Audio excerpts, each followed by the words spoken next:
Okay, I'll leave that. Okay.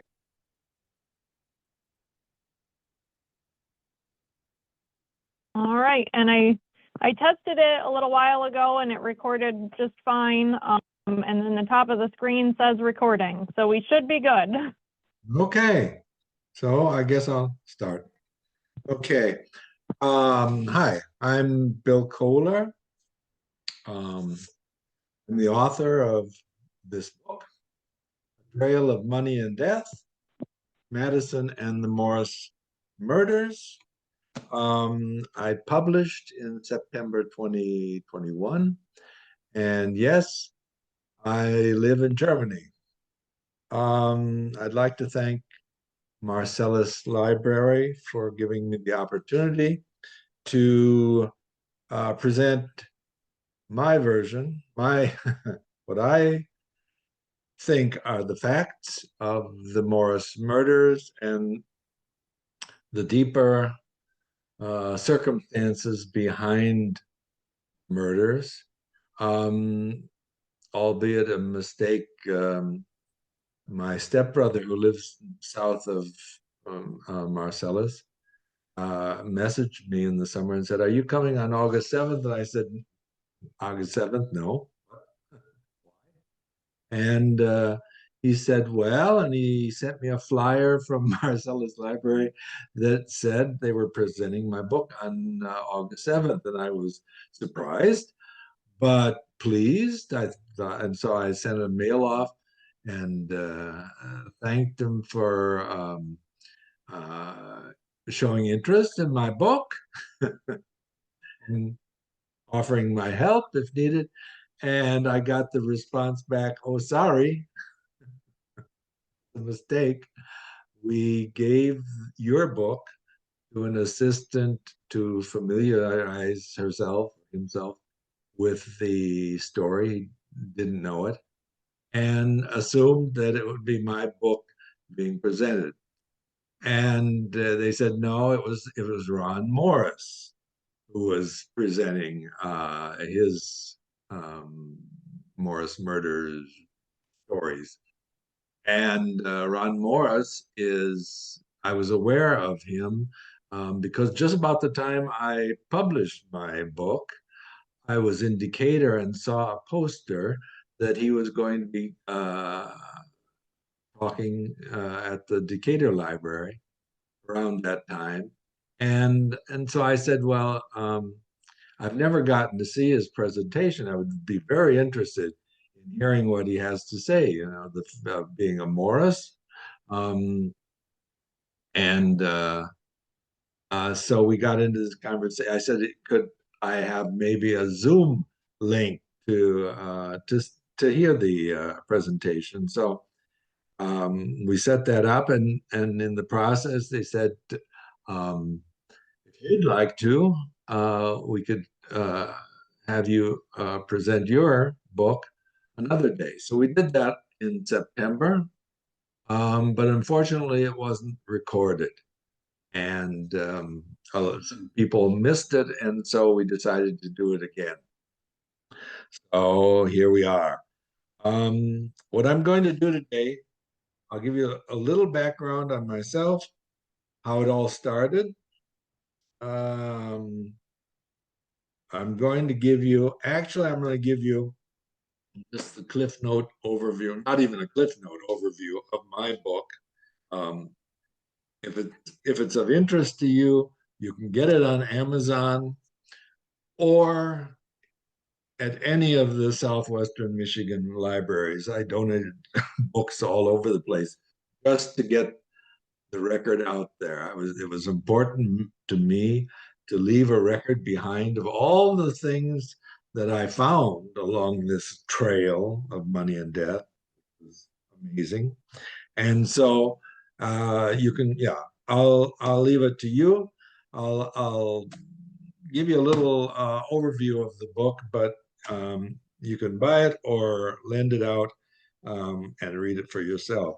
Um, I'll deal with some missteps um, on my part, and I think on Ron's part in our stories.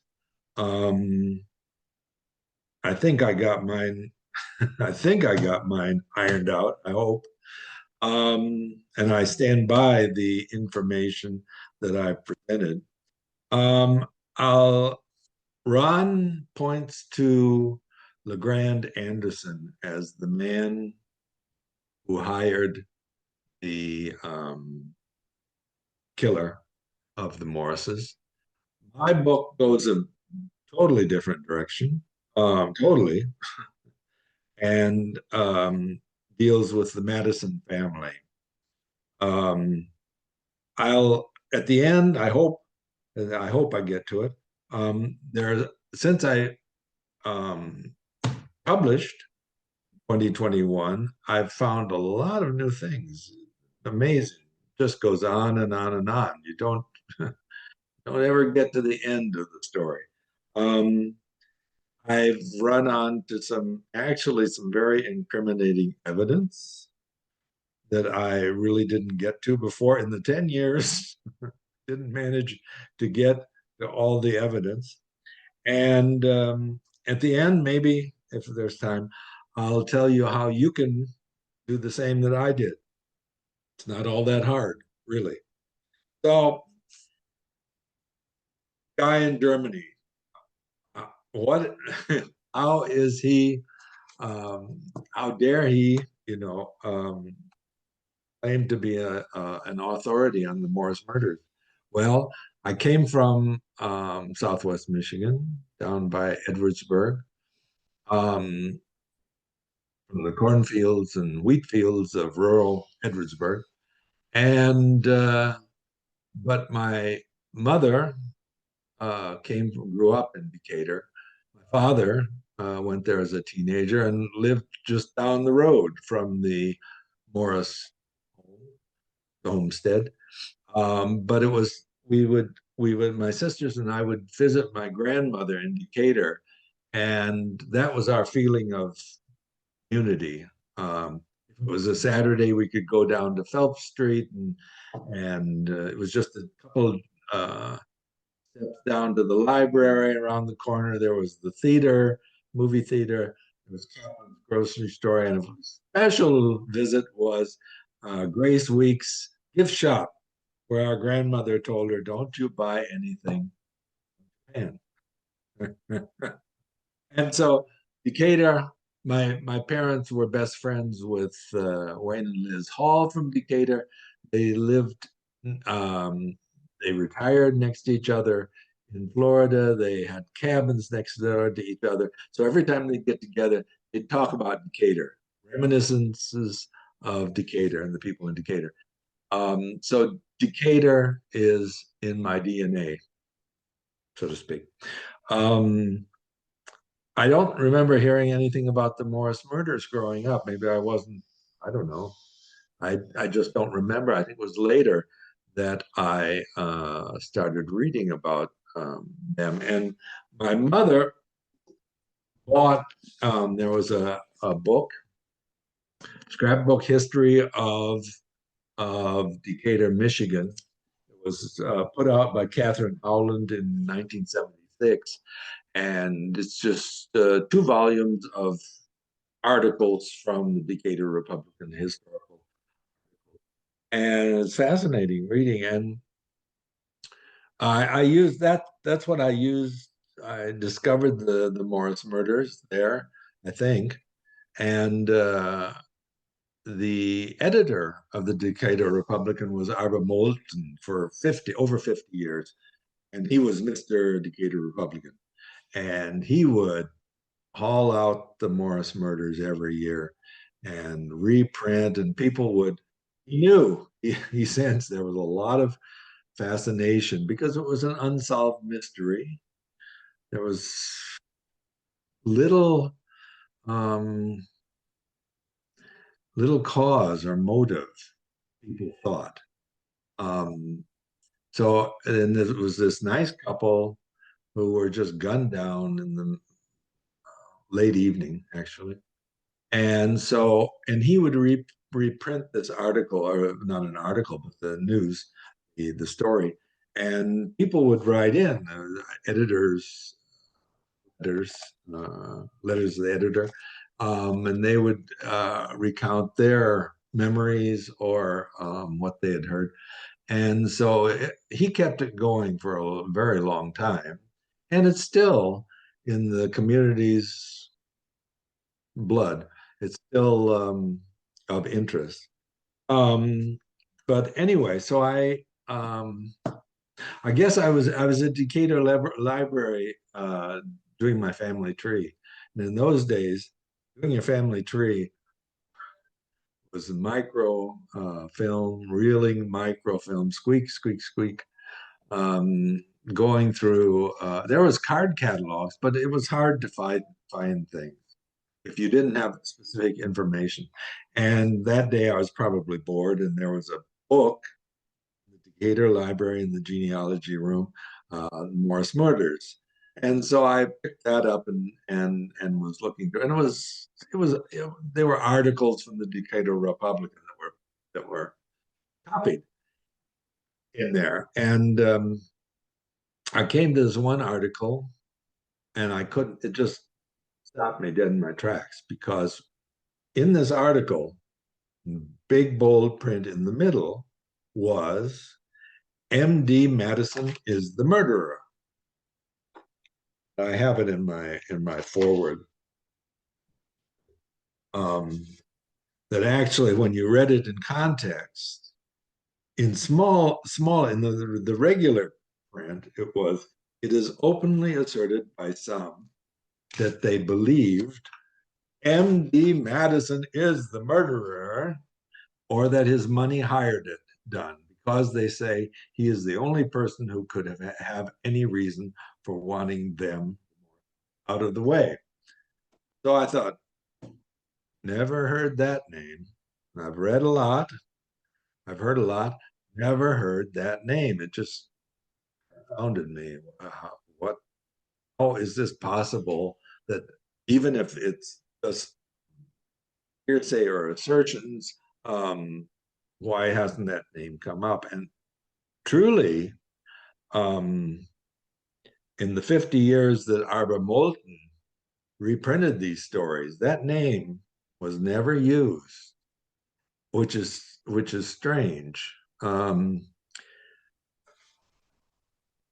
It might have been for fear of litigation, because, and this starts the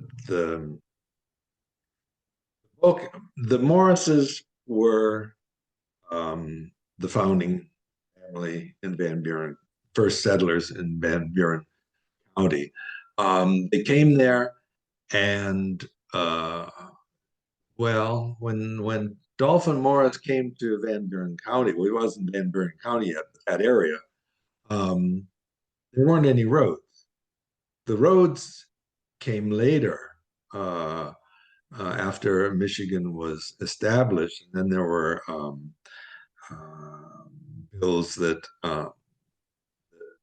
built the roads. The roads run north and south, pretty much. But when Dolphin Morris came to the Michigan Territory, there weren't those roads. And he came by ox and a lumber wagon. And it must have been incredibly hard to get to where he was going. There were trails. There were the old Indian trails, which actually the Indians took over from the mastodons, and people used those. And like the US 12 is an old Indian trail. I'm not sure if I-94 is, but anyway, it was a time. It was wilderness, but he came to an area just at the edge of Cass County and Van Buren County, and that was Little Prairie Ronde. They called it. The French fur traders called it Prairie Ronde, and it was clearings, oak clearings, that actually the Indians used these clearings and kept and maintained them by burning them down, burning the grass down, letting it regrow. And that was their hunting grounds, because you could obviously bow and arrow. It was easier to hunt in those clearings than in the woods. And so the first settlers, of course, laid claim to those clearings because it was much easier to farm. They could get their crops in and hope to survive the first couple of winters. So that's why Dolphin Morris and LeGrand Anderson, also, I think he was the second or third, they had farms on those area around on those clearings and got the best land. So early on, the Matteson angle is Matteson. The Matteson family came into Decatur late 60s. Milo was the son of Almanson and Matteson, and they were both moneylenders. Um, Banks weren't really established yet in that area, and so they lent money. And round about 1873, Milo took over the money lending business in Decatur from his father. He was a day constable and called. I did find his name once in the Decatur Republican. He was called one of Decatur's best men because he was one of four day constables that kept law and order on the streets. And but that was about 1869. 1870 by 1873, his reputation had taken a beating because he lent money, according to the Michigan Supreme Court, at cut rate interest, cutthroat interest rates. And he would foreclose. It was usually, it could be a widow and children. They were people in need that they had, to lend money. The crop could have gone wrong. The husband could have died, leaving a widow and children. And so they needed money, and he was more than happy to lend it at cut rates. And so then he would foreclose on the farms and amass this land. And so around about 1873, now, keeping that in mind, Dolphin Morris died in 1870. His adult children all had farms of their own because they were older than Henry Morris. Henry Morris was this youngest son, the one who got killed. And he had just married Esther Jones from Edwardsburg. And he lived there on the homestead with his mother, Nancy Morris. She was still living until about 1877. Anyway, so 1872, 73, there was this widow with her young son and his new wife out there on the best land in Decatur, in Prairie Run. And so suddenly these mortgages started appearing. Well, three of them were on Henry's brother, Amos. He was an older brother, 20 years older. On Amos Morris, three hefty mortgages. And Amos Morris denied those mortgages and went to court saying that they were forgeries. remortgages that originally, and it's funny because in the newspapers, they were weekly newspapers, and the Decatur Republican is only on microfilm. The Pawpaw True Northerner is digitalized, and you can call it up on a site called America. So you can get these newspapers, weekly newspapers, and you can read old newspapers from 1873. And the local news was an 8-page newspaper, and the local news was always on page 5. First page was mostly generic things. And but in 1873, when these mortgages lawsuits were raging, Morris, Matteson, mortgage, for 4 or 5 weeks, the testimony appeared on page 1 and was continued on page 4. So it was, you see that it was for that time and that period and that publication, that was sensational news, because there was this family that was actually, they were wealthy farm, among the wealthiest farmers. Why would they need loans and mortgages? So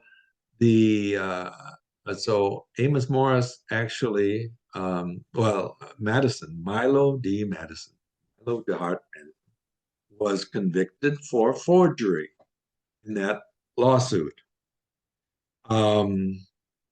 So he asked for a retrial. Let me get this straight. He asked for a retrial, and that was it. He asked for a retrial, and the judge refused a retrial in a different county.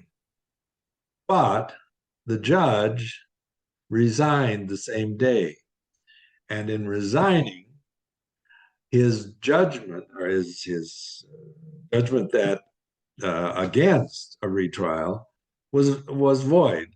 So Milo Matteson got the retrial in St. Joe County, Centerville, and that went on until 1875, and he was acquitted. And Morris appealed, and it went all the way to the Michigan Supreme Court and wasn't decided until January 1879, when the Supreme Court said, yes, it's forgery. And they really nailed Matteson in the sentence that they said, he practiced cutthroat rate policies that were very bad. And but there was also the Amos Morris lawsuits were taken care of by 1879. There was another mortgage on Henry Morris, his land. That was the youngest son, and that was for $11,000. And so that thing kept going on the whole decade. It was still going on in 1878. 1879, excuse me, 1879, it was still going on. And so Matteson was caught up in all this litigation, his reputation was. And this I found, it's chapter 15 I found this just by coincidence. It was one of my missteps. I thought for a while that the what's their names? Alexander Bennett Copley, that the Copleys somehow, because they weren't among the first settlers, but they were there and lived across the road from the Morrises. And somehow I got in my head, because of an article that said that the son, Edward Bennett Copley, later years, went out to the old homestead, Copley homestead, and had a young boy help him open up a rusted safe. What was in the rusted safe? A bloodied deck of cards and a picture of Morris's that the killer wrote to South Bend. And so I thought, oh, the Copleys, they're involved somehow. They weren't, as far as I can tell. But what happened was Alexander Copley, the father, remarried. His wife died, and he remarried his sister-in-law, who was living near Rockford, Illinois, and was the widow of Marshall Simpson Pritchard. And Marshall Simpson Pritchard was assassinated in January 1879. I couldn't believe this when I found this. I thought, what? I'm researching one unsolved murder mystery and find a different one. And when I saw that Marshall Pritchard's widow was from Prairie Run, I thought, wait a minute, there's got to be something. And sure enough, later on, I found articles that tied Marshall Pritchard to Henry Morris, having been friends with him, and was going to be an important witness. Nobody knows what he would have said, but an important witness in the lawsuit that Matteson had brought against, or Henry Morris had brought against Matteson. Anyway, so there you had an additional untimely death, I call them. And so the murder happened then on September 28th, 1879, late evening, early 9:30 or so, they estimated. And there were the two people. I chose in my book to use the article from Cassopolis National Democrat because it was issued on October 2nd, which is only 3 days after the murder, only 2 days after bodies were found. And it has actual testimony from one, Jenny Bell, the hired girl who was sleeping upstairs, allegedly, and didn't hear any shots, and from John Klinger, who was the hired man, who was actually supposed to be staying there that week because Henry Morris had asked him. There were reports that Henry Morris had been in South Bend and came back agitated for some reason. And he asked his hired man to stay there every night. But that weekend, it was a Sunday, that weekend, John Klinger's wife was sick, so he wasn't there that night, which is all strange circumstances, strange coincidence. And so anyway, I chose to use that testimony from those two people because unlike Ron Morris has a certain advantage that he has these stories handed down from generations. On the other hand, you got information that is handed down many generations. You have to be careful about. He said, for example, that Jenny Bull was black. And that's just wrong. I know this because, well, that was a misstep too. I actually thought it was a different Jenny Buell, which lived in the area. But she said that when she found Henry Morris's body, she ran to Mr. Gillette's. Now I don't know where Mr. Gillette lived. Um, Apparently he didn't own a farm. I have a map in it from 1873, but at that time he didn't own a farm nearby. But in the 1880 census, I was going to do this all by file, but I can't really. In the 1880 census, well, I don't know if you can see that backwards anyway. We have a Henry Bull family living next to Dolphin Tittle. Dolphin Tittle was the brother-in-law of Dolphin Morris. He lived adjacent to the Dolphin Morris, Henry Morris land. And we know that Jenny Bull first ran to whoever Gillette was, and then she ran to her father's. So it can't have been so far away because then she ran back to the farm. And then at that point, there were a lot of people at the farm. So according to the census, the Henry Bull family lived next to Dolphin Tittle.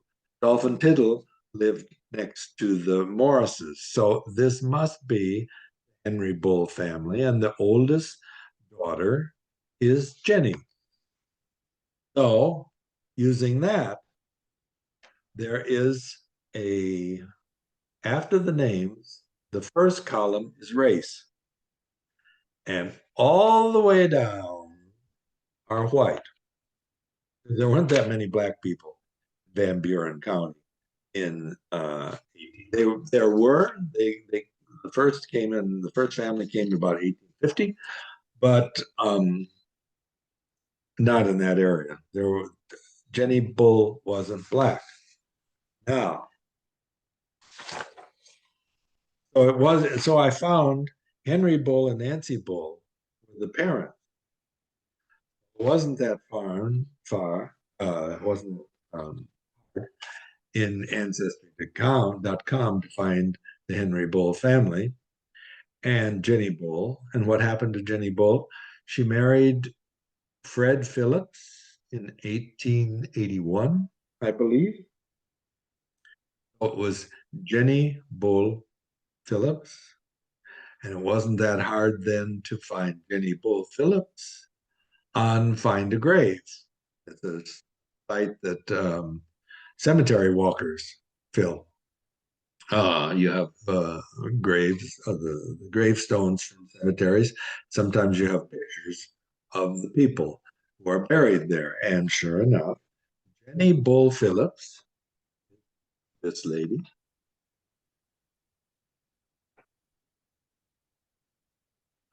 and as a later life, there she is.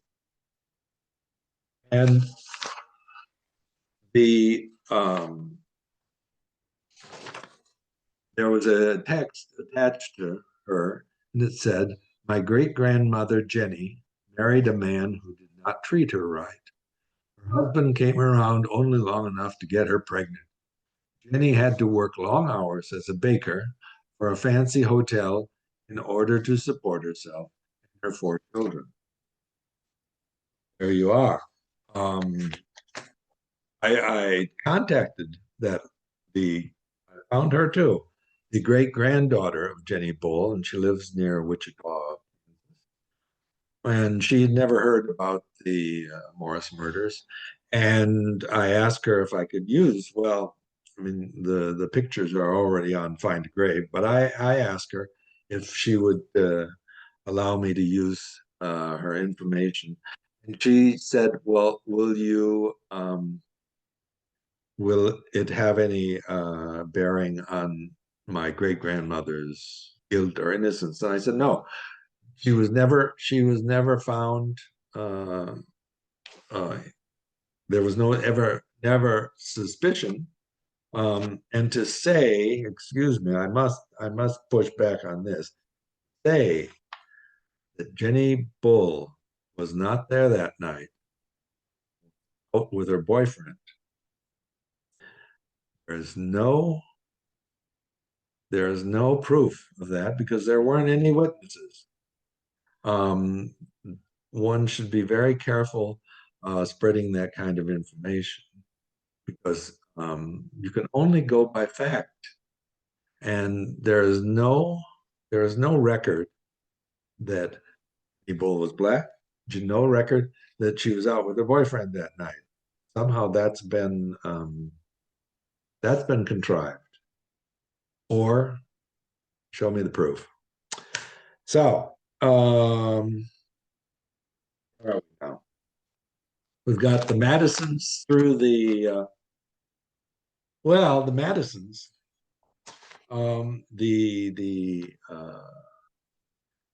The lawsuit for the $11,000 that Henry Morris supposedly owed was carried on even after the murder, and it's just been recently that I've waded through. I don't know if I have that. Yeah, I do. I've waded through some of the testimony that I got from Clark Historical Library at Central Michigan.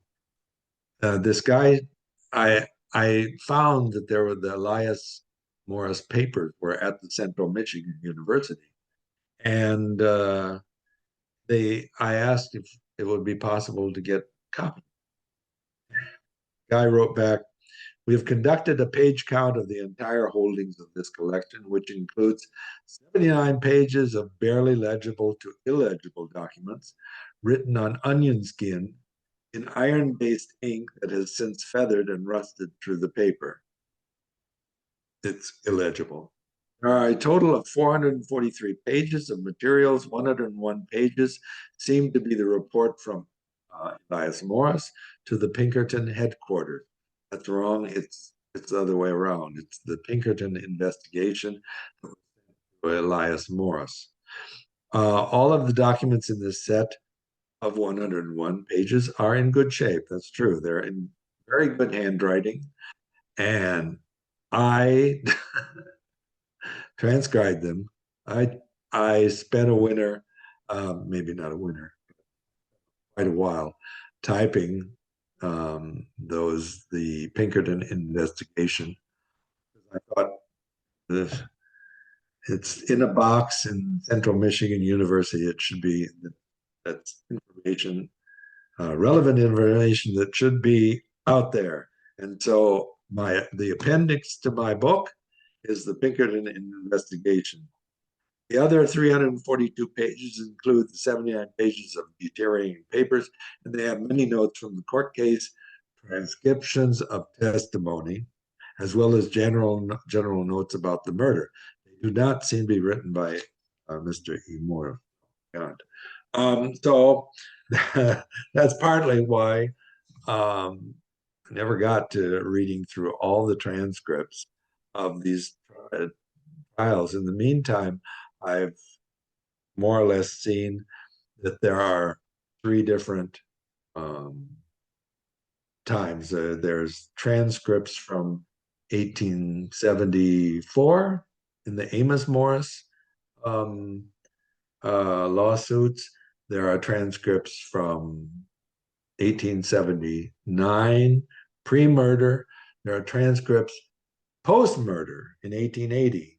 And those are the ones that are important. Because that lawsuit against the heirs of Henry Morris went up till April 1880 when the case was dropped. And Milo Matteson settled for 10 cents on the dollar, and paid his own court.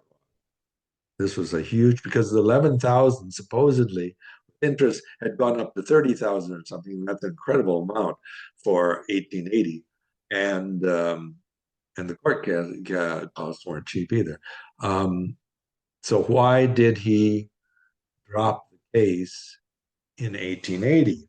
Well, in the transcript, there are several indications why. Let's see.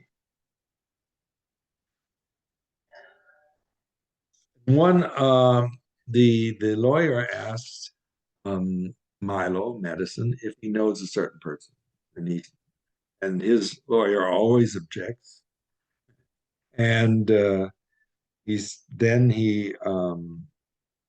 answers the questions, or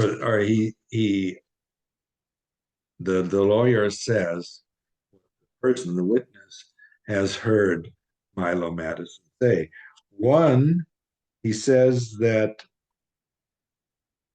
did you not, while on your visit at Grand Rapids shortly before your Pawpaw trial, in conversation there with Mr. George W. White, use language to this effect?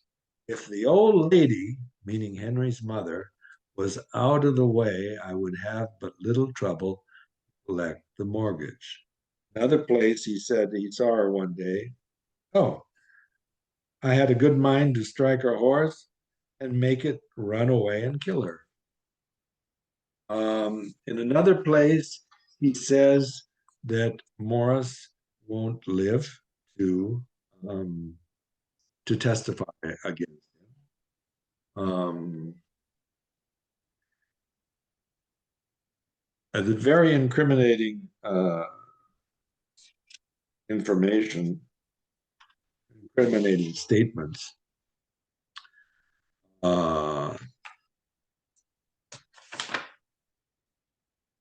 Okay, he will get the money from the Morrises. It takes 20 years. So it's very it's easy to see why, with all these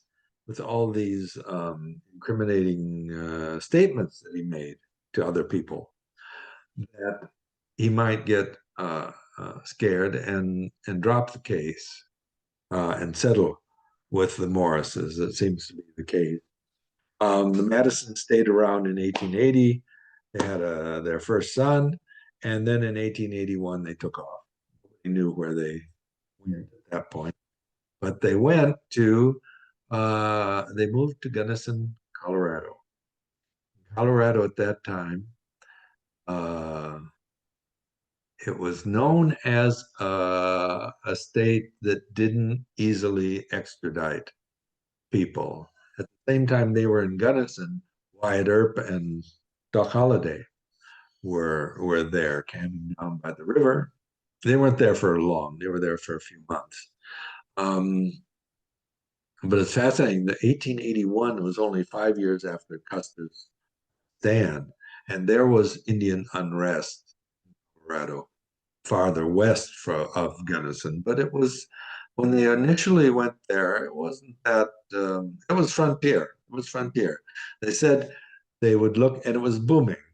There was silver mining, and they went there with Milo Mattison's wife's family, Laura Schilling Matteson, and her father, Isaac Schilling, and her two brothers were in the dry goods business. They had worked in the dry goods business, and they moved to Gunnison and decided to open a dry goods there. Well, the city was booming, absolutely booming. They said if you looked out towards the east, Gunnison, you would see a long line. It looked like a long white snake, and it was the covered wagons, the line of covered wagons to the horizon that were coming out to Colorado, to Gunnison and beyond. And so they actually did quite a good business. They were entrepreneurs. They opened up after Gunnison. They opened up in Aspen. There were 3 or 4 shilling dry goods places, but one. So yeah, money lending wasn't the big business anymore. And there was a bank in Gunnison. And so Milo Matteson got involved in more in real estate. He built a 3-story, well, for those days, it was a skyscraper for Gunnison. A beautiful building that's still there, it still stands. And the bottom was the retail, the dry goods shop. First floor was living quarters that they rented, and the third floor could be rented out as a ballroom or a meeting room, um, lodge room. And so they built that. They built a beautiful Victorian house in Gunnison that's still standing. And they sort of moved towards rehabilitating their reputation. She was into fine arts, singing, opera, and believe it or not, on the frontier, they could find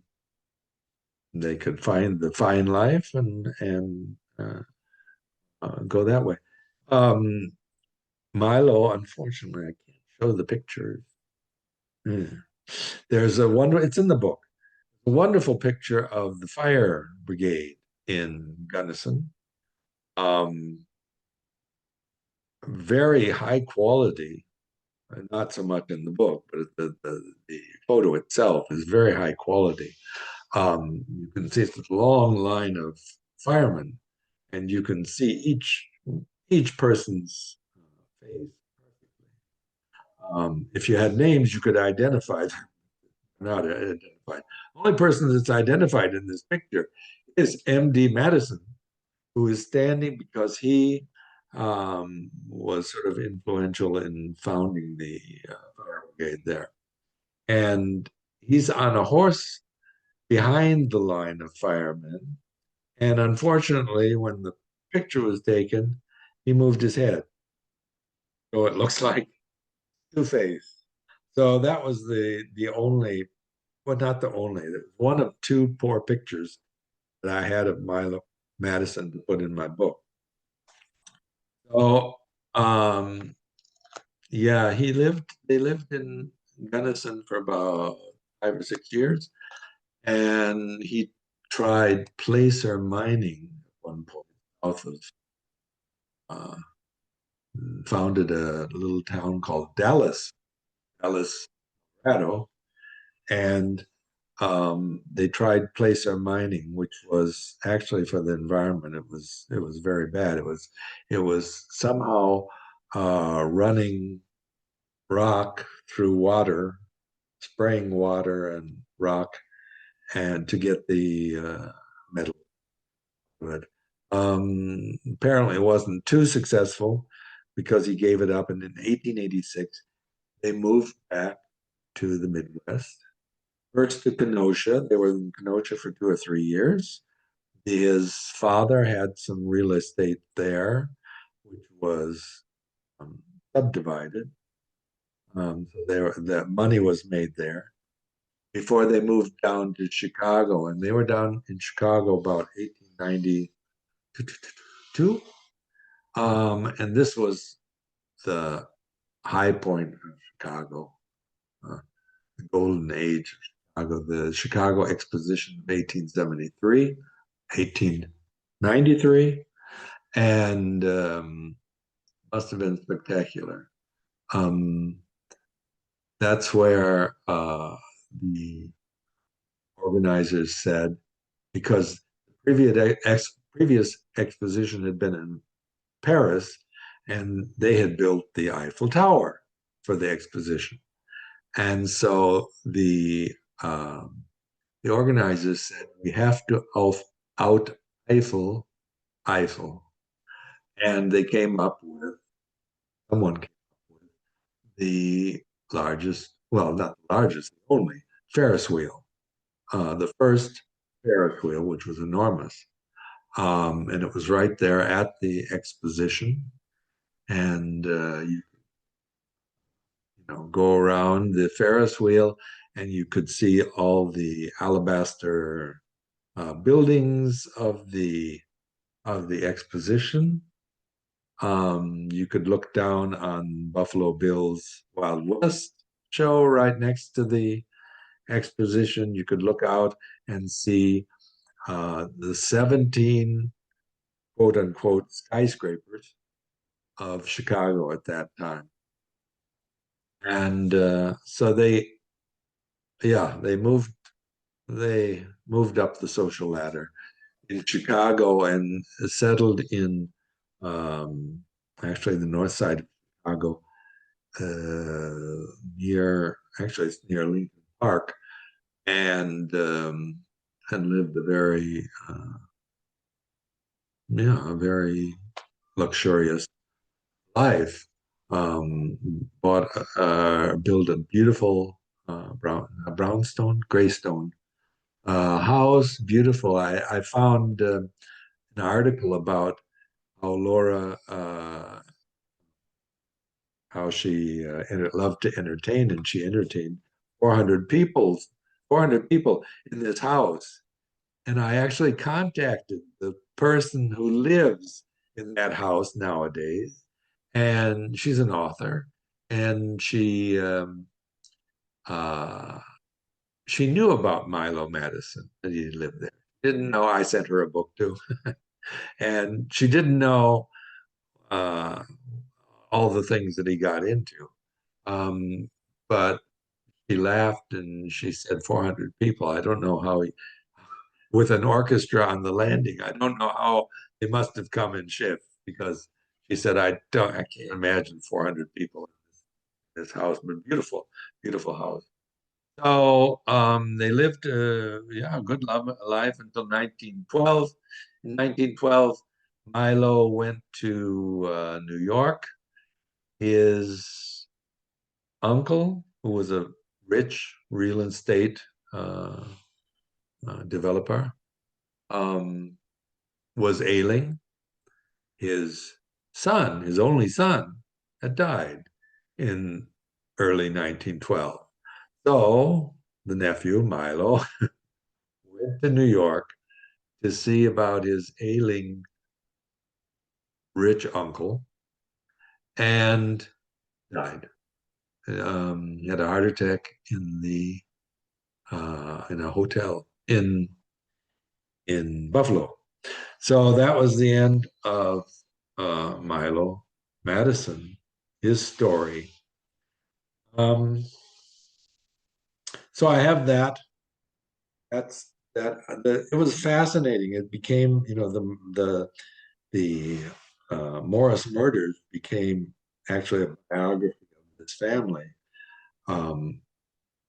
how they affected the Morrises and what they did after, where they went. I found it a fascinating story of America at that time. Afterwards, I go into, we've already spoken about Jenny Bull. We haven't talked about Floyd Smith. And Ron said his family told him that the guy who was strung up by vigilantes was LeGrand Anderson. He was aware that Floyd Smith was supposedly the guy, but he said no, it was LeGrand Anderson. I have to push back. I have to push back on that one, because Floyd Smith was in all the papers in December 1879. And it was always Floyd Smith. It was nothing other than that, because he was Constable Botsford, who went out to Smith in the township of Hamilton. Now, Hamilton is township west of Decatur, west of Lake of the Woods. And that's where Smith lived on a Matteson farm, or Matteson held a mortgage. Matteson had some land, and Matteson held the mortgage on Floyd's farm, and that was in Hamilton Township. And Botsford, the constable, went out to Hamilton Township west to pick up Smith. On the way back, um, there was a group of men who intercepted them, told Botsford to get off the carriage or whatever, and go home. And they took Floyd Smith into the woods and they strung him up. They strung him up 2 or 3 times and let him down, and he would not admit to anything. The reason was, which Ron mentioned, the reason was a wheel, a wheel mark, some kind of wire wheel mark that they found in the tracks where carriage allegedly, or perhaps someone brought killer to the back end of the Morris farm with the saddle in the wagon. And supposedly Floyd Smith had such a wagon with that kind of, would make that kind of track. That's why they strung him up, and he didn't admit to anything, and he wasn't convicted of anything. Floyd Smith, though, shows up in my appendix in the Pinkerton investigation. They tried their best undercover to get information out of Floyd Smith,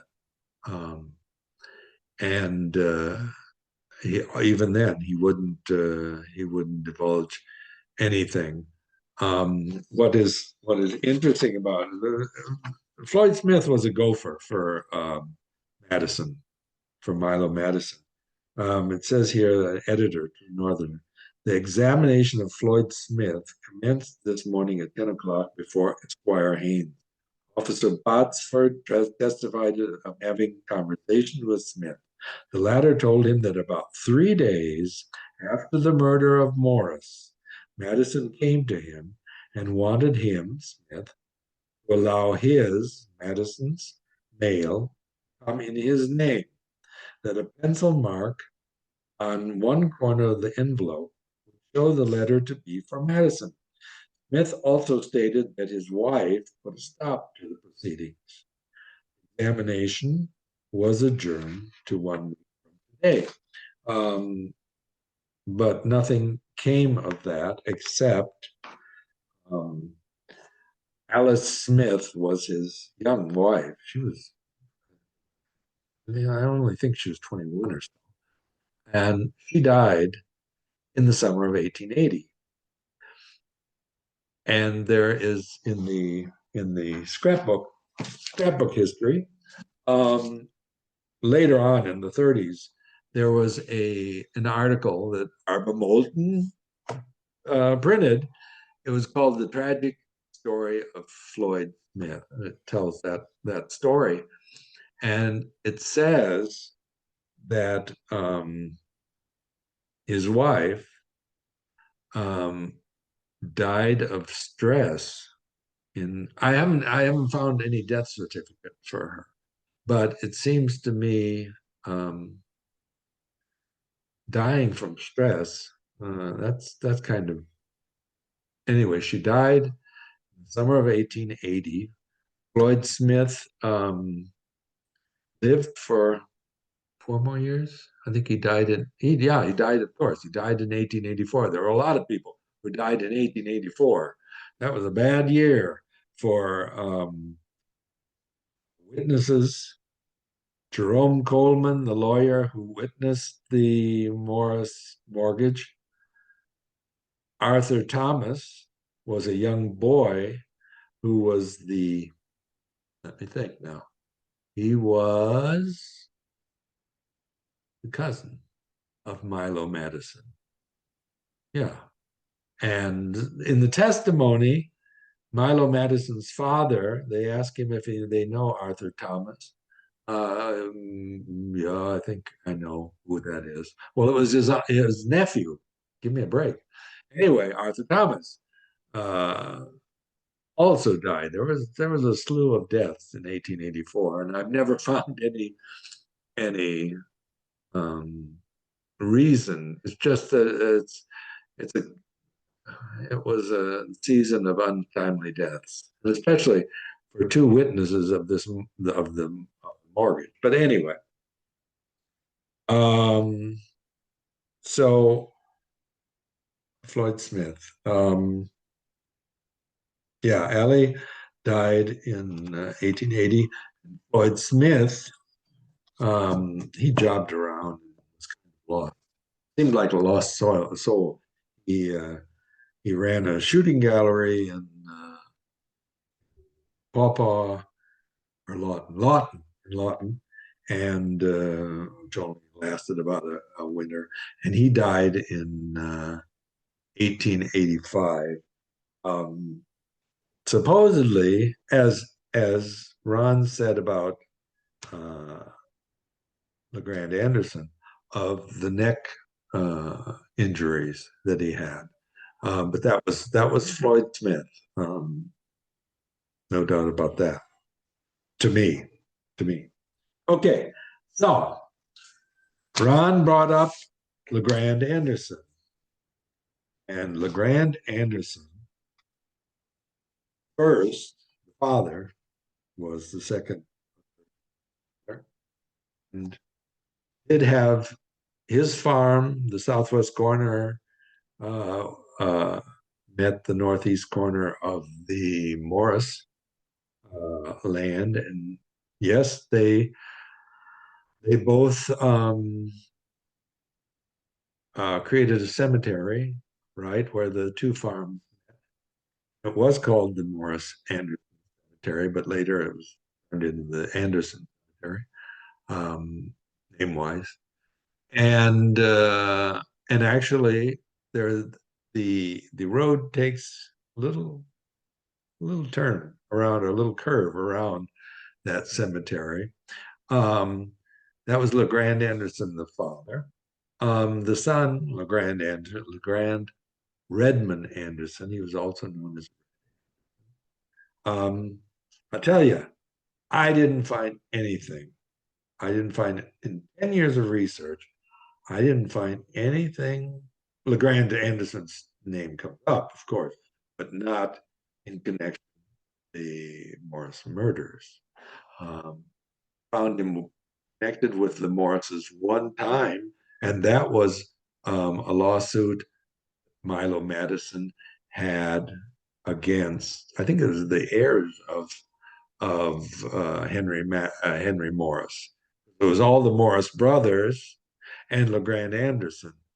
So I didn't find any evidence that LeGrand Anderson was, but I did investigate him because there's a name. Anytime I get a name, I can investigate. And so he was known for, now I've forgotten the name of the sheep. He was well known for raising sheep and a certain kind of, even when he was later in Utah, he was a member of an organization that raised. He was married to Henry Morris's sister, Suzanne Morris. So that's another reason why you think, why would he hire a killer to kill his brother-in-law?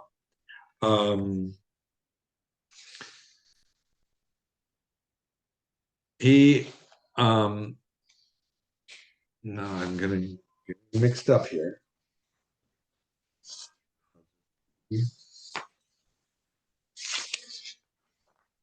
He gets into certain problems. He does get into the papers. Well, here's in 1887, 1875, it was the father, Almanson M. Matteson, commenced suit in the circuit court for the county of Van Buren. Closed this mortgage, making as defendants Henry Morris, Elias Morris, Samuel Morris, Amos Morris, and LeGrand R. Anderson, all except Henry claiming interest in the real estate giving the mortgage. So there we have LeGrand Anderson actually in the grouping of Morrises rather than against them. But he shows up in the press around the turn of the century, and a woman, Etta Haywood Holliday. Suit has been started here by Etta Haywood Holliday of Cass County against LeGrand R. Anderson of Decatur by attachment for 100,000 damages for breach of promise. Her charges are sensational. Anderson for many years has been a resident of this vicinity, as his fortune today is estimated at 1,500,000 in 1902. Anyway, she alleged that LeGrand Anderson moved in with him, lived with him for a while, with her, and influenced her, convinced her to divorce her husband. And she maintains that he promised to marry her then when she had her divorce. The husband, Charles Holliday, he himself sued LeGrand Anderson for 20,000, saying that he was a homewrecker. He'd broken up their home, their happy home. It's funny about Charles Holliday, though. The day the divorce between Etta Holliday and Charles Holliday went through, the following day he married Nellie Royale. And Nellie Royale, and later on, this child shows up.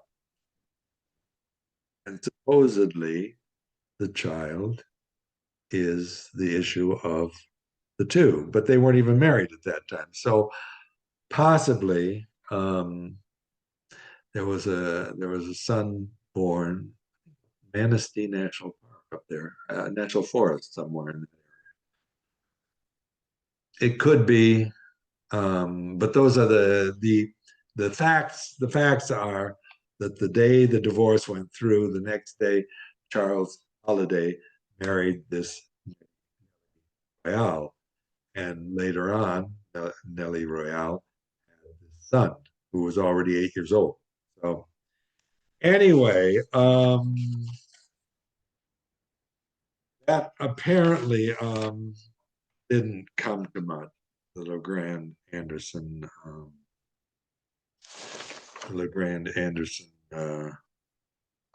lawsuits. Later on, after that, Grant Anderson goes to, by 1908, he's in Denver, Rocky Mountain. In 1909, he's in Utah. And I found pictures because ancestry and found pictures. I find them.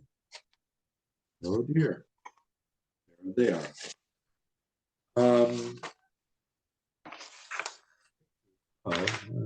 This one you won't be able to see very well. LeGrand Anderson This one was taken in Denver, Colorado.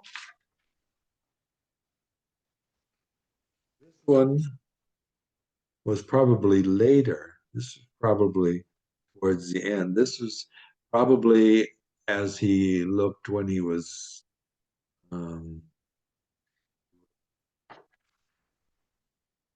living in Utah, Ogden, Utah, and people thought he was a bum. He lived on, he begged food. He had a room someplace, um, but perhaps he had dementia. I don't know. Um, but people were shocked when he died, and $50,000 were found in his room. And he had two daughters, and left everything to the one daughter. Here, poor man leaves fortune. You can't read it. Poor man leaves fortune, daughter. Apparently, he only left the estate one. Um, and here's a picture. The reason why one has to be careful with these pictures. Found them on ancestry.com, but it doesn't mean that those pictures are actual person. But this picture, these pictures, I found a caption to them. It says these pictures were taken by Don McKellen. Don McKellen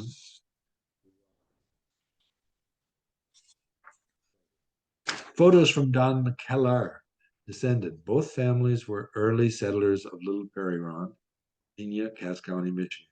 Thanks to Corey G for the info. He met with Don, the town supervisor, to set up a monument for Charles Henry Morris.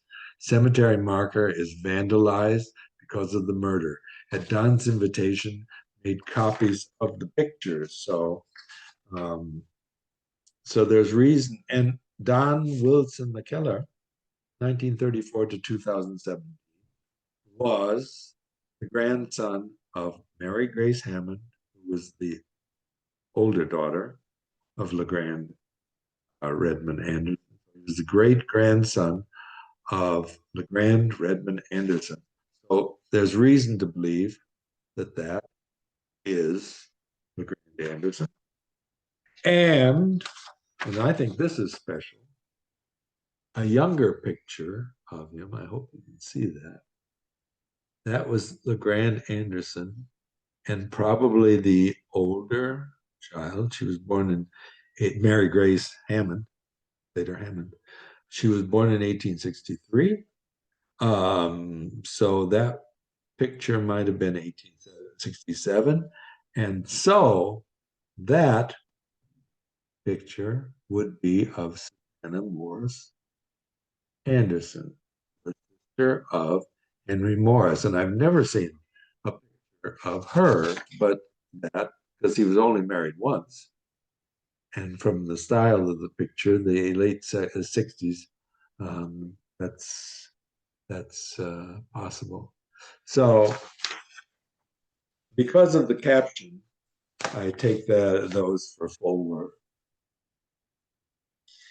Now, what do we got?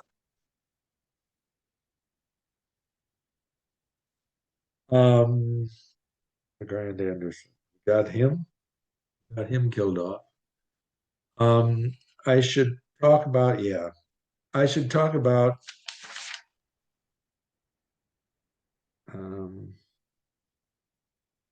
James Matteson. Ron Morris goes the direction of LeGrand Anderson. And I found no indication that he was involved in the murder. On the other hand, there was James Matteson. And of all the chapters in this book, I recommend chapter 20, I think it's chapter 20 on the Parsons brothers, and chapter 21 on the wickedest man. There was in 1891. Now, Matteson was back in Kenosha or Chicago, and suddenly there was in the paper a report that a certain Tom Parsons, who had been in the Civil War, had gone to California afterwards, had lived in California 20 years, come back, he'd come back to Michigan, where his brother lived, J.C. Parsons, also known as Kit Parsons, and he'd come back there, and it was trouble from the beginning. The brothers just didn't get along. Tom Parsons married the widow next door to J.C. Parsons, and they were always fighting over livestock that came onto each other's property or this or that. And it ultimately, there was J.C. Parsons sued him for libel. There was ultimately, Tom Parsons stabbed his brother in the back. But before he did that, and then he was taken off to Jackson and to the prison in Jackson. Before he did that, he publicized a story that supposedly his brother, J.C. Parsons, had told him that it's a scenario of what happened the night of the murder. And it's very eerie, the detail that he goes into. And he says that J.C. Parsons, who was, incidentally, J.C. Parsons was the brother-in-law to Floyd Smith. J.C. Parsons married Delia Smith. So he could have had access to Floyd Smith's wagon. But supposedly, J.C. Parsons was paid $800 to take James Matteson, the brother, to the Morris farm to stand guard there in the barn, whatever. And he had a police whistle to give a call if anything went wrong. And James Matteson did his dirty work and took the horse and rode to South Bend. As I say, it's plausible. It didn't get anywhere. The story missed, but there are three things that are possible is true. Possible that it was just revenge on the part of against his brother. It's kind of strange that he was in California all the time and had so much detail without someone telling him. Or it's possible that it wasn't J.C. Parsons that did this, but Floyd Smith, and J.C. Parsons told his brother about Floyd Smith's role. No way to know. They're all dead. But it's interesting reading chapter 20, Brothers. It was 12 years after the murders that story would suddenly crop up. And so you have that. You have James Matteson, brother of Milo, being named in that story. James Matteson was such a loose cannon. Um, he shows up in the 1865 New York census, a seaman on lake. I thought initially, okay, lake, that's Lake Erie. But later on, they lived in Chautauqua County, which is adjacent to Chautauqua Lake. Chautauqua Lake is 17 miles long. And lo and behold, they had steamship travel on that lake. They had sort of a triangle from Witt to Chautauqua to Mayville. And it's possible that he was a seaman on one of those steamships. That comes up later, maybe. And that's 1865. For the longest time, I never knew where the guy was in 1870. I knew that in 1870, the Matteson parents and Milo Matteson were in Decatur, but James Matteson wasn't there, and I didn't know where he was. And just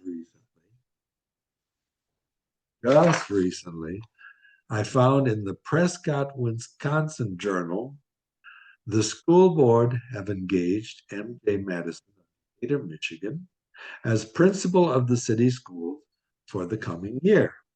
So that places James Matteson, Merritt James Matteson, in Wisconsin, which was, there's a river that runs, I forget what the river is, it starts with an S, runs into the Mississippi there in Prescott, Wisconsin. And there was a lot of steamship traffic there. So there again, steamship on Chautauqua, steamship in Prescott, Wisconsin. So in 1870, there was trouble in Prescott. I'll get to that in a minute. 1872, he was in Decatur, and he was listed as a school teacher. And actually, we have an actual article that was clipped from Decatur Republican because my grandmother lived in that area east of Decatur. That, excuse me. Yeah, it's there. Oh, here we are. One pupil, Sarah Graham Norton, wrote this in 1928 in the Decatur Republican. The worst teacher, or she was talking about the schools now, the worst teacher or master we ever had was Jim Matteson. No matter what the weather was, if we were not on the grounds when the last bell rang, we were not allowed to enter until recess or at noon. He became so cruel that the pupils all left school. The Action School Board tried to discharge him, but he had his contract and claimed they could not discharge him, and he refused to go. It was in the contract that he was to board around. His family was to board him so many days a week, according to the number of children they had of school age. He went to the schoolhouse each morning and built a fire and remained there all day alone. Not a pupil came. Studied law until the end of the term. His salary the same, though the full quota of children were there every day. So I knew that part. So when I read the 1870 part here, that he had been engaged as a principal, I thought, uh-oh, well, let's look on, see how that turned out. It goes on. In only 3 months, November 2nd, the petty insurrection, which has been going on in our city schools, this is Prescott, Wisconsin, gradually developed into a civil, or rather uncivil, war of the first magnitude. The trouble seems to be between the principal, Mr. Matteson, and the ladies who are employed as assistant teachers. They accuse him of treating them like serfs and menials rather than as his assistants and co-workers in the cause of education. On the other hand, He censures them for a non-performance of their duties in capacity in school government and diverse acts of insubordination. Of course, these are not all of the charges, but they appear to be the most important. Anyway, it goes on to say they had a meeting, decided to throw him out. And this request, we learn, Mr. Matteson refused to comply with, not wishing to take further steps in the matter without an expression of the electors of the district upon the question and their endorsement of the course pursued by the board. Thus far, a meeting was called. Okay, that's whether they decide. We are informed that Mr. Matteson does not propose to accept the situation in which the board has placed him, but believes himself entitled to his salary for the full year according to contract. No legal steps have been taken as yet that we are aware of. In December, he's gone and things are patched over in Prescott, Wisconsin. But according to the Pinkerton investigation, because they were also looking for James Matteson. He was the chief suspect. Milo Matteson wasn't. Milo and his wife went to church that morning, sat all the way up front. The congregation thought that was funny because Mr. and Mrs. Matteson didn't go to church that often, but they were fully in view. Afterwards, they went to the Duncombe House, which was the hotel in Decatur, and held court in the library and stayed there until 11 o'clock in the evening. So Milo Matteson had a sound alibi for the day of the murders. Anyway, so James Matteson, in the Pinkerton investigation, there's a letter from a deputy in Texas when he was down in Texas, 1875.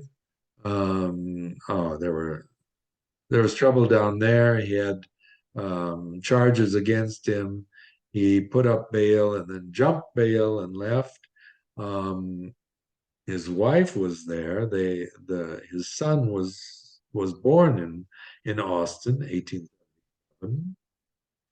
But then he disappeared, and he shows up in Cedar Falls, Iowa, in 1878 as a school teacher again. And there's a case where one day the father of a pupil comes and to complain how he's treating the students, and they get into an argument. And James Matteson goes in, comes out with a big old pistol, and pistol whips the guy, and within an inch of his life. And so there were charges there of attempted murder, and bail was set.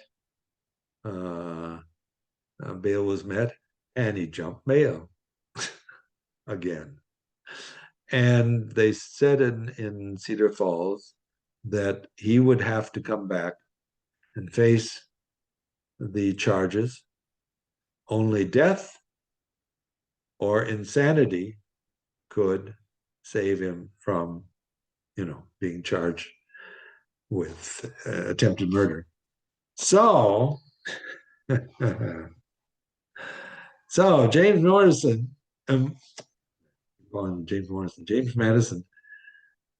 he's not named in the article, but he returned to Chautauqua Lake, where he came from, steamships. And at that point, there was a Chautauqua Institution, it was called. It started in 1871 in Chautauqua. It was a mixture of religious revival, but going all the way to entertainment as a precursor to vaudeville. So it was very popular for many years out the Midwest. And Chautauqua, of course, that was the mother of the movement. So the only reason we know, because he's not named in this article, is that in the Pinkerton investigation, the father, Matteson, says his son is in Mayville, which is on the Chautauqua Lake, and that he says in Iowa that he threatened someone with drowning or being shot. What happened was, like Milo Matteson in Decatur, James Matteson goes to this revival, takes the place all the way up in front where he can be seen, gets the spirit and is seen. At that point, he goes down to the lake and he meets a duck hunter coming in.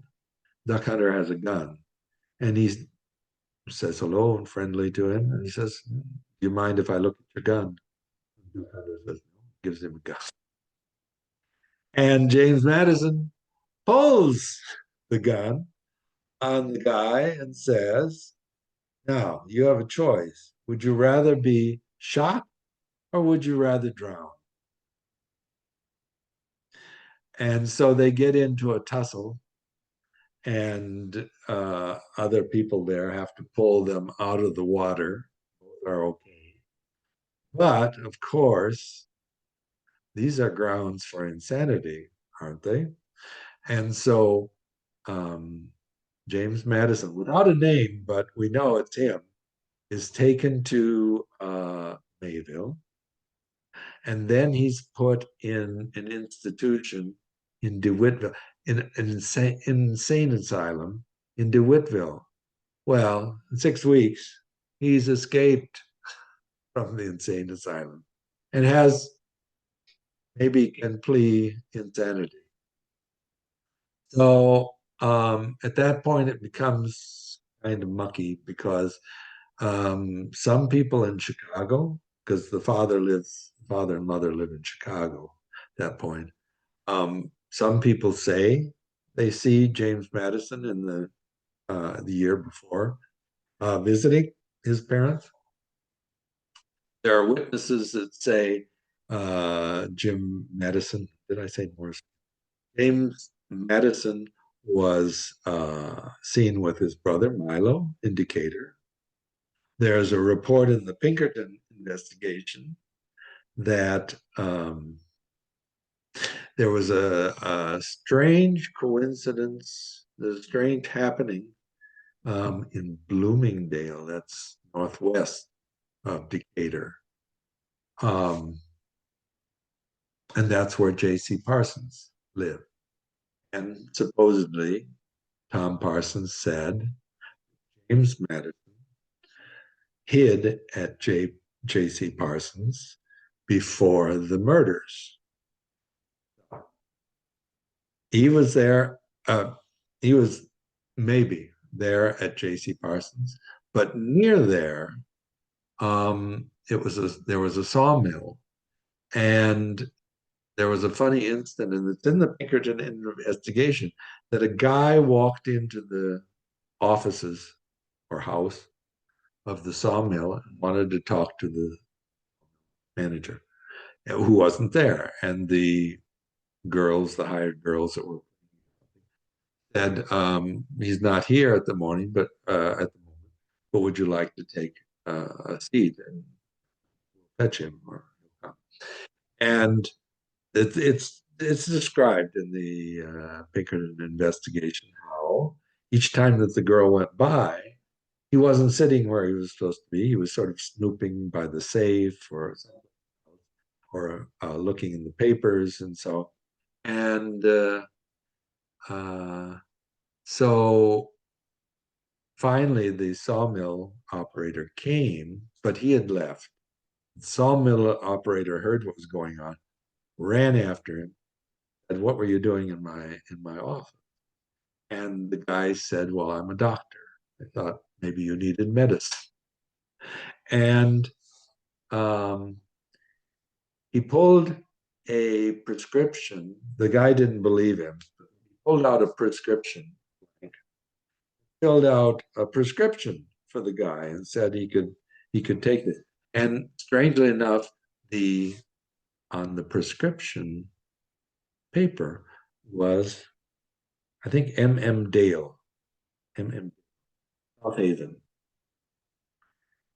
And this is sort of a long shot. I don't know about this, but um, the pharmacist in South Haven was E.E. Dale, and his wife was Meta. So, and to make things worse, Meta Dale was originally Meta Hawks, and she came from Cherry Valley, Illinois, where Marshall Pritchard was assassinated. That blew my mind as well. I have no connection here except is there a connection? What chances are that this person would be from Cherry Valley, Illinois, where this assassination took place? Anyway, the sawmill, the Pinkertons, or someone, I think the Pinkerton agent. Pinkerton agent went to that sawmill, got the story, and he showed him a picture, which we don't have, a picture of James Matteson, and said, could it have been this man, James Matteson? And the sawmill manager said, oh my God, that's who it was. Yes, I know of him, and it was him. No more information than that. Just a funny, very funny, it ties in with hiding out near Bloomingdale before the murder. It ties in with Cherry Valley, Illinois. Um, further mysteries. So, yeah, that was the last report. James Matteson, before the murder. After the murder, he's never heard of again. Never. We don't know. He does disappear. And speculation. There's an enormous number of things that could have happened to him. We don't know.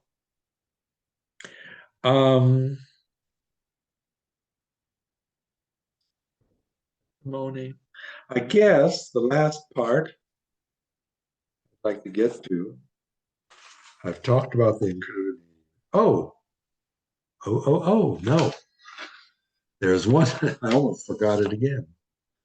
There's one, I'll have to give out two shout outs before I'm finished with it. Two shout outs. One is a big shout out to Nancy McCaslin, who was my 8th grade social studies teacher. She was my 11th grade U.S. history teacher. And after that span of about 3 or 4 years, I decided to have a family. Maybe we were too much for her. She had a family. She had 3 sons, studied law, and went into practice with her husband, Jim. They have practice in Elkhart, Indiana. And Nancy was the one we established contacted at a reunion.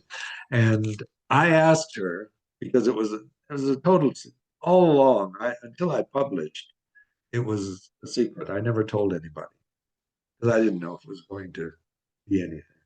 But I asked Nancy if because she was also an editor on the side, as if she didn't have enough with the law practice.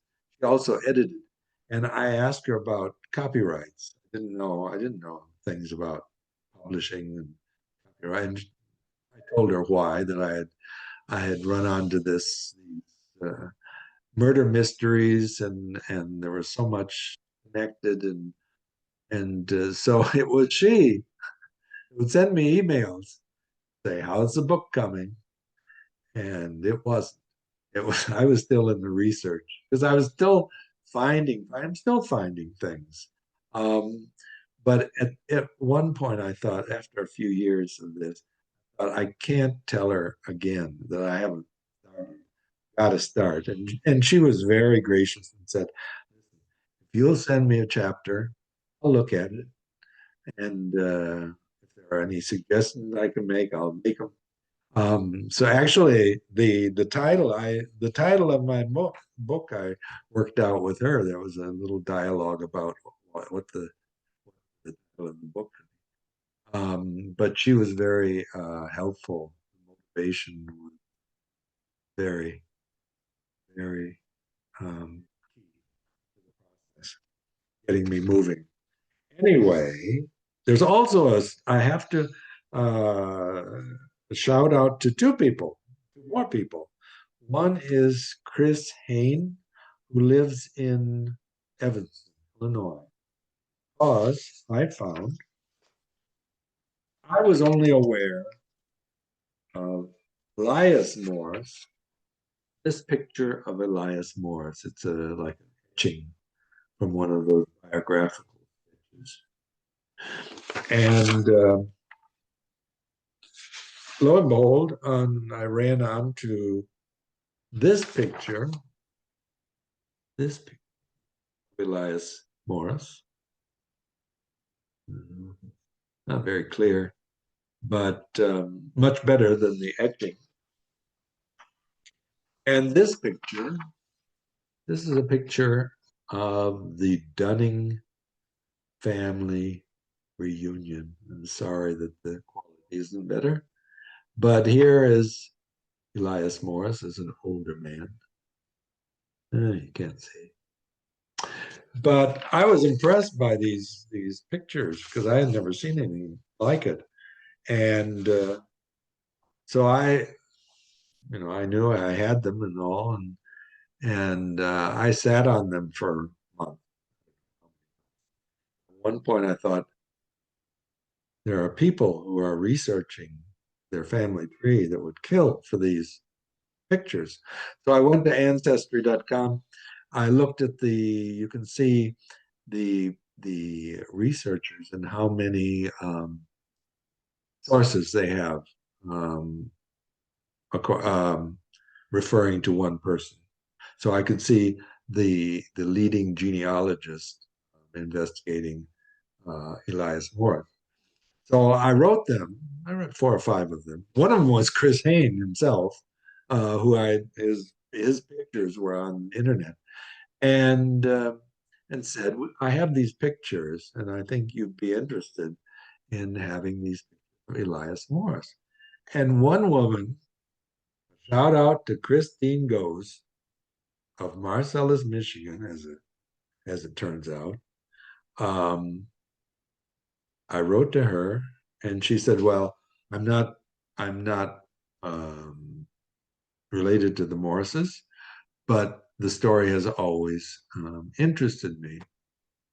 And I wrote back to her, and I said, "Well, if it interests you, I've written a book, Trail of Money and Death, Matteson and the Morris Murder."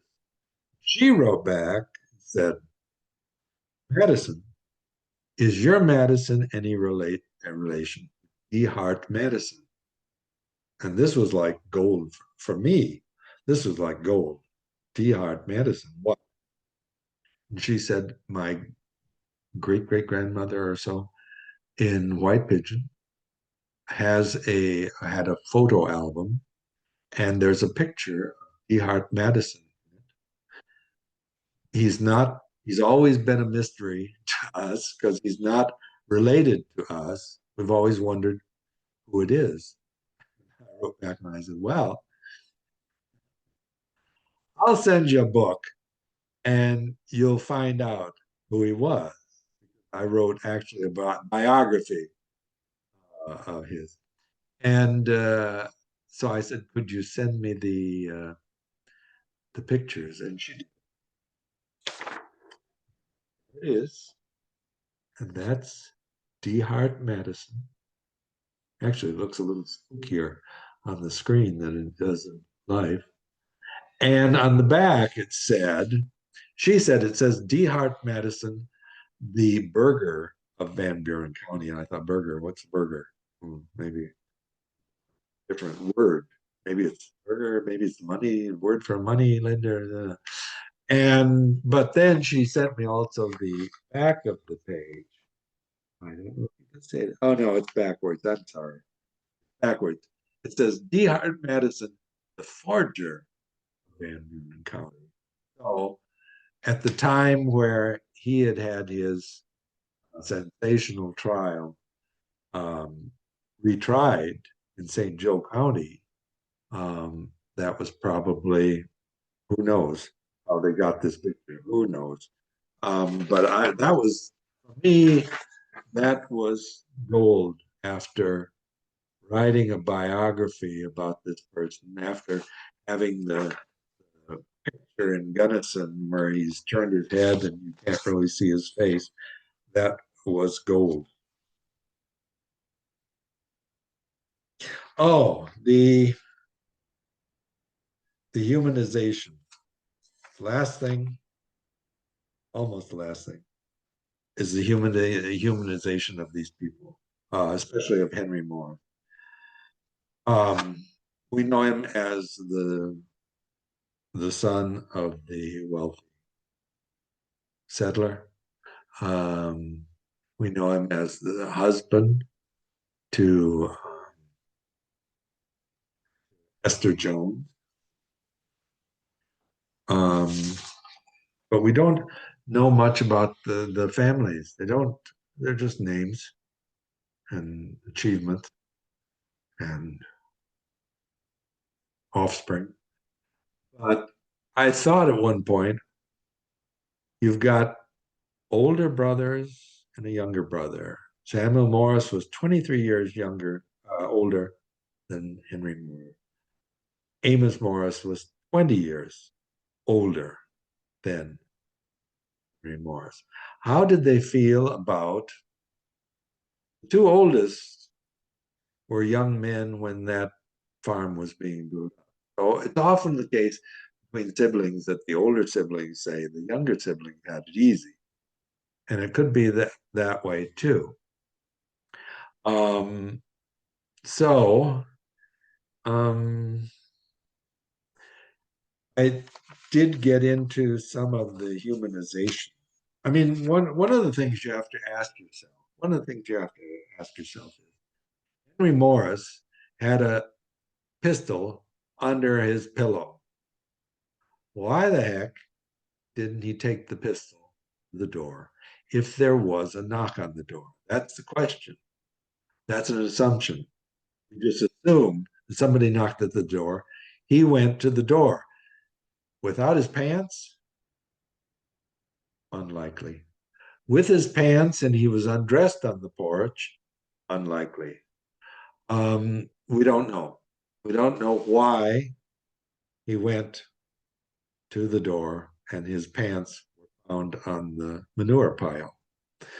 So that makes him a little more human. Just the fact that we don't know why this person would act. And it's only speculation to speculate.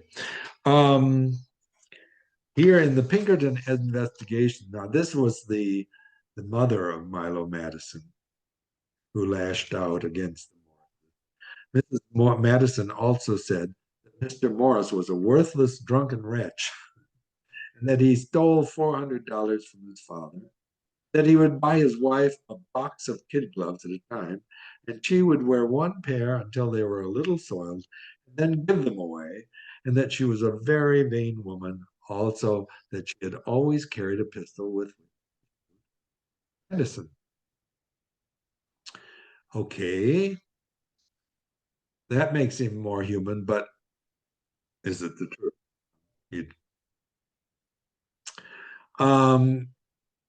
Floyd Smith, who was heavily interrogated undercover during the investigation, told the agent that Henry Morris used to gamble with Dan Stevenson and Bill, he could not remember the name, indicator. Smith had never seen Henry gamble, but he had seen him around with these gamblers. He had often asked Henry for money when they would be in town together, and sometimes Henry would say he did not have any, but knew where he could get it, and then he would go to Matteson and borrow money. Smith said he had been present when Matteson had given Henry money. Smith said he owed Henry money at one time and had afterwards worked for him and paid it in that manner. Smith worked for Morris.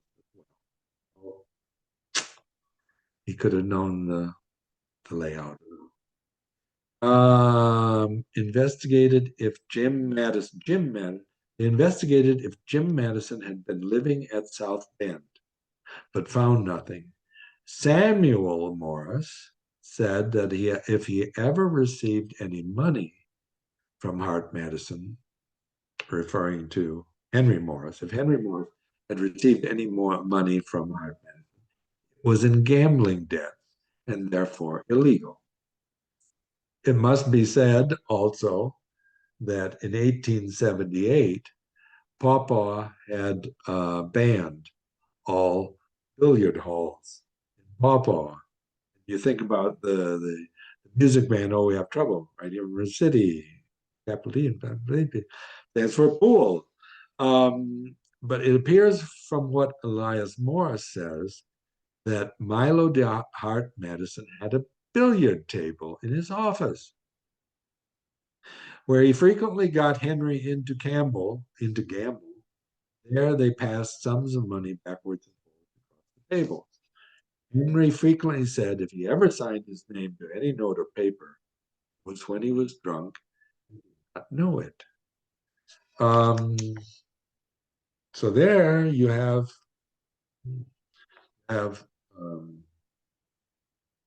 two things: gambling and drink.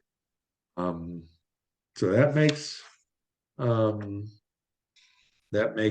Henry Morris even that much more human. One thing that Ron said, which rang in my ears, was that Henry raced horses, and the farmers would have races, and that rang true to me because I had never asked myself. They always say that the killer took Henry's best horse. So why would it be his best horse? That could be a reason because it was the fastest. So that also rang true.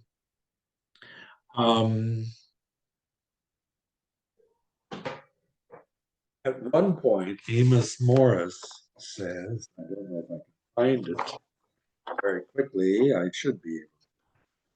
Amos Morris said that Henry has been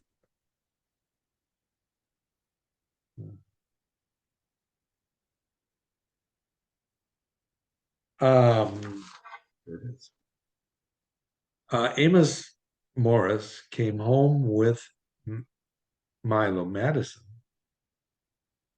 This was the conversation, and he was talking about Henry. Amos was talking about Henry being such a spendthrift. And I says to him, well, says I, his coming over to Decatur and going back with so much less money than he came with, I thought would be a good lesson. I believed it would be an advantage to him in the long run. And he says it won't make a bit of difference, says he is bound to spend every dollar father left him. He will be a poor man in 10 years. And then he spoke about his being involved and said the reason he had to get money of Hardy was that his brother Amos had money from the Hart Matteson because his brothers had wronged him. Samuel and Elias had wronged him. Samuel was the name he spoke. He didn't say anything to Samuel and Elias was the names he spoke. He didn't say anything to Henry wronging him. So there we see, and he says that the amount was a large amount. He alleged either 1 or 2,000. I could not easily say which at one particular time, and he claimed that Samuel Morris was the meanest man in Cass County, in winding the thing up. So we see that the Morris family was not um,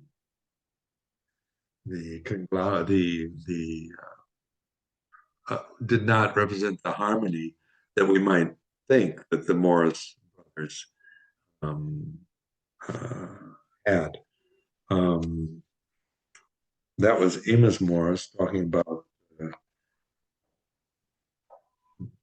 Henry being such a spendthrift, which goes along with there's one point I'd like to the billiard. Um, there's one story here that Matteson tells in his testimony that Henry Morris had forgotten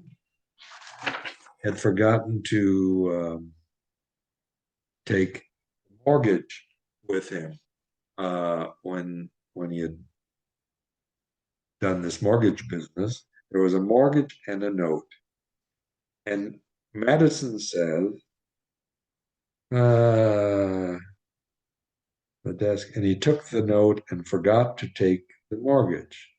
Some few days afterwards, not till 3, I think, I was passing the Duncombe House billiard room. I saw him there playing a game of billiards. The thought occurred to me that he didn't take this mortgage, Exhibit 5. I stepped into the room to speak to him about it. As I was approaching him, he saw me and turned and met me at the same time, saying, when I took the note, meaning the note secured by this mortgage, I forgot to take the mortgage. I said, that is so, and that is why I have stepped in to tell you. He wanted to know where it was, and I told him it was up at the office, and if he would go with me, he could have it. He said, all right, if you will wait until I get through this game of billiards. I think it was billiards. I will go up with you and get it. I sat down to wait. While waiting, he would have his game and occasionally take a drink at the bar. I waited until he got through his game, and he commenced another game. After commencing that game, I said to him, I can't wait all day, and if you want it, you must go with me now. He said, never mind, it don't amount to anything. I've got the note, and the mortgage doesn't amount to. At the time, the $2,000 mortgage was executed. Pay him $2,000, and he goes on. That was the $2,000 that was actually admitted by the Morris family. Henry Morris did borrow $2,000 from Matteson, but it's not the $11,000 Matteson, $11,000 mortgage that Henry alleged was the forgery. So that all shows us a little more into it possibly shows us more character flaws or whatever. And maybe it's true, maybe it's not true, but it seems like now that the subject of gambling has come up, the subject of racing has come up, the subject of drinking has come up, and so we can't really say that's the honest to God truth. But it's just a little more peeks into these people, the human. Lastly, 'cause it's been 2 hours now, that's enough. Lastly, I want to tell you, this book is completely do-it-yourself. It's completely do-it-yourself. I did the covers, the the the picture here of the Michigan farm was it's a painting by my stepmother, Loris Hayes, who lived down on Bogart Lake, and everything there I set up on Amazon self-publishing. Very proud that it has 15 pages bibliography because fact matters. I respect Ron Morris's devotion to keeping his family's stories alive.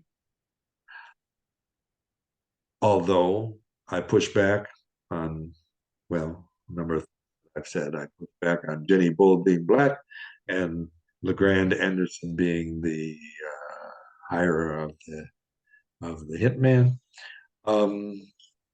But I'm very proud of the that in 4 years I haven't regretted anything that I've printed in this book, and through the bibliography, it's a compilation. I didn't write that. I just put the stories, articles together into a readable book, and you can do the same. It's not that expensive. I think my total outlay for this book was probably about between 400 and I think I've gotten the money back from, but the jury's out on that one. But for me, the main thing was getting the information out there I had collected, not just sitting on it and letting it go to waste, and being a springboard. I would like that to be a springboard for other people to find new information, because literally you always find new things. I've found just the last weeks new things. And so I encourage you, if you have an interest, if you have something that you can't get enough of, you read and read and read, and you want to hear more, you're already compiling a book in your brain. And so I wish you luck, and thank you for listening. And I guess that's it for today. All right. Well, thank you so much both for the first time and the second time and bearing with those difficulties. No, it's okay. I was not satisfied with the first time. Okay. Well, good. And it looks recording still going. So once we shut this down, I think it takes a couple minutes to kind of buffer and do what it needs to do. And then I will plan to get this up on YouTube probably later today, and I'll send you a link. Great. Okay. Thanks very much. And then okay, we'll have bye-bye. both sides. Thank you so much. Bye-bye.